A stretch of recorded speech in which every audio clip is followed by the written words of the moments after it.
So with the 25i series, we were starting from the existing 25 series. It was a really well received range of products. We weren't looking to design an entire new range of products. It was definitely going to be an improvement and advancement of that existing product line. So that immediately gives us the constraint that we're not changing cabinets, we're not looking to completely drastically rechange the product line. We were looking at maybe changing drive units, crossovers, and auxiliary components like plinth bars and things like that to see how can we maximize the performance of these products.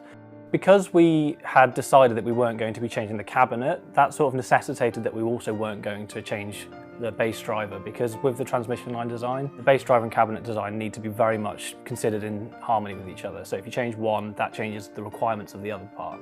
So we really decided to focus in on how can we improve the dispersion, so getting a wider, smoother, more even dispersion. Linearity across the upper mid-range, the vocal region where we're so sensitive to any distortions or any non-linearities. And then also improving clarity by reducing vibrations in the cabinets.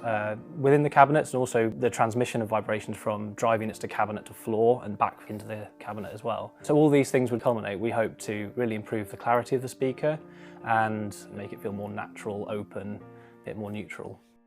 The tweeter we're using is actually quite unusual. So most tweeters you see tend to be around 27mm dome tweeters. This gives you a relatively reasonable compromise between dispersion and frequency extension. The wider a sound source is, the narrower its dispersion tends to be at high frequencies. So 27mm dome gives you that benefit, but also gives you a reasonable amount of low frequency extension and volume displacement. You need to be able to move air still to get lower frequencies. What you do find with 27mm dome though is that it is a compromise. You're not maximising either ends of the frequency spectrum. So what we decided to do is use a 19mm dome, which is very small, gives you incredibly wide dispersion, very smooth, very even. So that goal we had of trying to maximise the linearity across all the points in space, that's really benefited by the small dome. That would naturally normally come with a massive reduction in low frequency performance. It can't move much air, it can't go very low in frequency, it can't have much headroom. So to maximise that part at the same time, we give it a very, very wide roll surround for a tweeter and very high linear excursion as well. So instead of having a wider dome to get the displacement, you have increased excursion. So that gives us the benefits of both improved low frequency extension and headroom over a 27mm dome, but also we get the benefits of that tiny 19mm dome in terms of dispersion.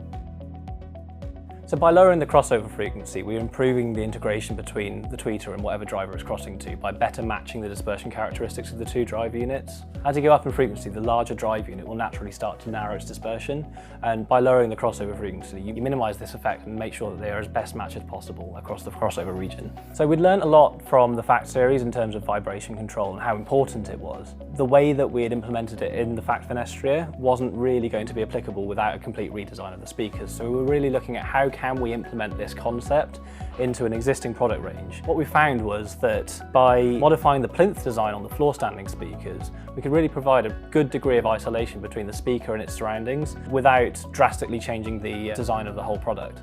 So what we actually settled on using was a sort of floating rubber mount between the plinth bar, which mounts the spikes into the floor, and the speaker.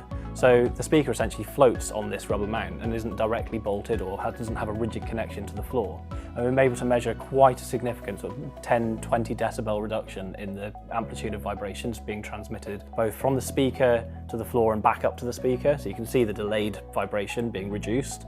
And it really does improve the clarity and precision of the speaker. So the results of the vibration control that we implemented were very obvious in measurements, but also really, really obvious audibly, which is obviously the most important thing. We have a real focus at PMC that we do half measurements, half listening, and the listening half is just as important as the measurement half. Listening to the speakers with the new vibration mounts, you notice an immediate improvement in the clarity, the separation between instruments, especially across the mid-range. The clarity is dramatically improved, which is where we were also seeing a very significant measurable improvement in vibration amplitude. Especially in stereo though, is where it really comes alive. You get this massive improvement in the soundstage width, in the depth, and again in the clarity and precision of location of everything, because there's no smearing of locations. You sort of think about it as if you were looking through a window and the window is vibrating, you can't really see very clearly on the other side. We've removed that vibration and now you can see a really clear picture through.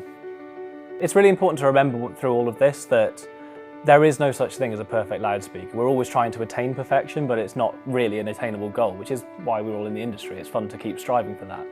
As a team with 25i, we're incredibly proud of what we've achieved. It's a massive improvement over what was already an incredibly well-received, well-reviewed product that we're already very proud of, and now we're even more so.